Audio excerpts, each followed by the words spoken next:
Welcome back to Harbor. Al-Qaeda has now claimed responsibility for the attempted terrorist attack on Christmas Day. So where does the United States need to go right now to fight terrorism in this world? And where does Al-Qaeda live? Bob Baer is a former CIA field officer and is now Time.com's intelligence columnist. Tyler Drumheller has been on before. He served as the CIA station chief in Europe until he retired in 2005. Let me go to Bob Baer.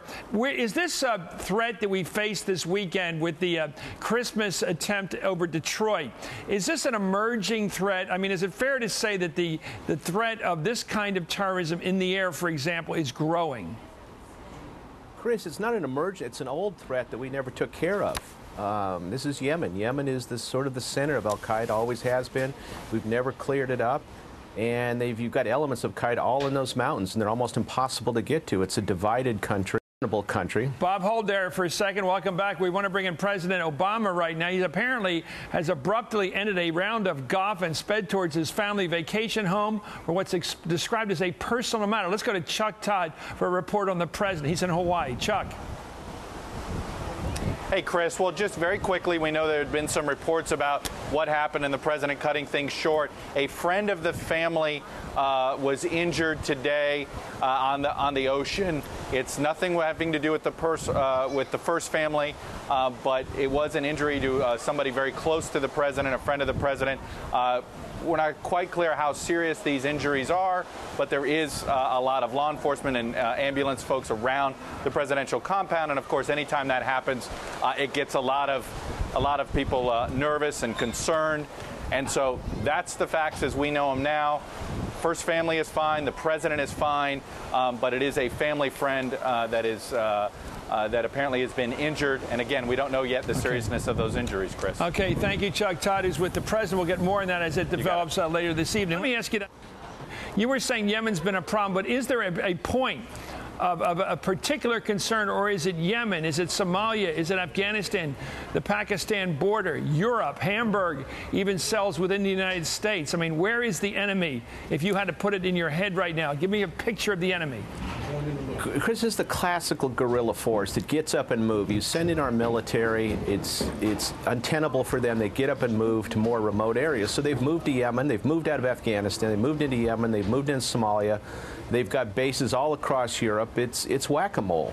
It is virtually impossible to crush this thing with it being everywhere in the world. Well, does it make sense, Tyler, to go after them in Afghanistan, given what's happening right now coming out of Yemen?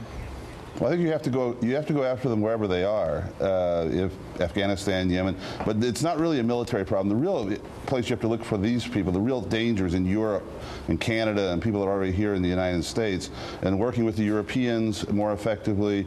We still haven't gotten that right, even from my days there. There was plenty of intelligence available here, and the other problem at this end lies in the structure that was put in place after 2004 here, where everything's sort of done by committee. Everybody's talking about connecting the dots and throwing around buzzwords. There's no individuals who are really responsible for this. It's all committee. So it's more of a structural problem here, and then figuring out how to work with the Europeans, allay their fears about what we're going to do with the information and our fears about what they're going to do.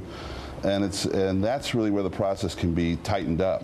Well, there is a kind of a who's on first base situation. We know that the State Department, the U.S. Embassy in Lagos was informed of this young man's danger to us. We were told, obviously, that the FBI is in charge of taking care of these watch lists and keeping an eye on who we should keep an eye on as a country.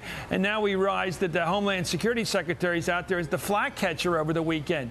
Who is responsible, Tyler? You got Janet Napolitano taking the flak. You've got the FBI in charge of keeping track of these watch lists, and it was a U.S. Embassy official or consular officer who got the call from the kid's father. Well, it's technically, if you look at the law, it's the National Counterterrorism Center.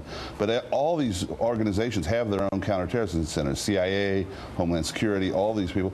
And it's not, and if you look at the way the watch list is compiled, there are committees that meet each morning and say who should be on it, who shouldn't be on it. And that's fine. You have to have groups of analysts. But at the end, there has to be one or two people who really are experts on this, who make the final decisions. And we used to do it during the Cold War. We certainly can do it on this. Well, I think it comes down to somebody with a really good intelligence hunch and brain like you guys. Let's take a look at Senator Lieberman, who's jumped on this thing. Here he is talking about Yemen. Let's listen. I'll leave you with this thought that somebody in our government said to me in Sana'a, the capital of Yemen. Iraq was yesterday's war. Afghanistan is today's war. If we don't act preemptively, Yemen will be tomorrow's war. That's the danger we face. Well, that's a very aggressive statement, and you might expect it from Senator Lieberman, and it may be appropriate in some situation, but the question is, what does act preemptively mean, Bob? Go into Afghanistan? We're already in there with, over 100,000 troops now. We're fighting. We fought in Iraq. We're fighting. It's not like we're holding back in the war on terror here. Oh, you can't go into Yemen. It's too mountainous, too many remote valleys up there, too many tribes. You'll never get to the bottom of the problems in Yemen. I don't know what he means acting preemptively. The government in Sana'a is barely holding on. There's a civil war going on. Saudi Arabia is worried about its security from Yemen. So it's another, blank spot on the map, Yemen. I don't know what you do about it. It'd take 2 million soldiers to subdue that country. Well, maybe that's what he means. Is there any argument to, I'm obviously setting up perhaps a straw man here. Is there any argument for a large, a punitive raid, a United States army marching into a country like Yemen where we do have diplomatic relations? Tyler, I just wonder how many wars. It seems like every one of these situations develop, whether it's 9/11, you get people like Michael Ledeen, the far-out people. Let's attack Syria. Let's attack Iran. Let's attack on all fronts and go to war with every Islamic country now. There's some people who might like the whole pinball machine to light up like that. I think they're crazy, but because that just makes more enemies, more casualties on both sides. And then you got with the East-West, well, the people who really want this East-West war have always wanted, which is an East-West total war. You're shaking your head, Bob. Well, we need fewer troops in the Middle East. Look, there's no help for it. We have to kill Muslims. We have an army in Afghanistan, Pakistan, in Iraq. But the more Muslims we kill, the more enemies we have, and this just becomes a never-ending cycle. That's what worries me. Well, is that something that people want? Who wants that? No, they don't want it. What do you do about it? The question is, we have to find a way to get out of these wars as fast as we can, and then see what happens. In the meantime, that man should have been stopped in Amsterdam because he was on a list, but the FBI and the CIA don't share databases. They still don't after 8 years. Tyler, then back to Bob. Here's my worry. Everybody with a brain is worried, and that's everybody out there right now. What happens if our enemy out there gets really ambitious? They send 10 or 20 of these guys out every day, and we catch most of them, but we don't catch them all, and that's hell where we don't catch them. Real hell. Chris, I think you're right. That's one thing you really have to prepare on for this. This is what the Europeans had to deal with in the 60s and 70s. Occasionally, you're going to have to, some of this won't work, some of them will get through, and you have to be prepared what to do after that. But it's, in the meantime, what you were saying before very quickly is it's not a military solution, it's an intelligence solution. And if you think how many number 2 and number 3 and number 4 of Al-Qaeda have been killed by predator attacks and all these other things? The real dangerous people are the guys like this little guy that would never even come up on the radar. Well, how would you possibly pick up intel on a few guys get together with a kid like this, they recruit him or he joins them, they give him what he needs in terms of weaponry, he's already indoctrinated or self-indoctrinated, he already has a point of view. How could a big intelligence worldwide network pick up on such a small situation like that, Tyler, and then Bob?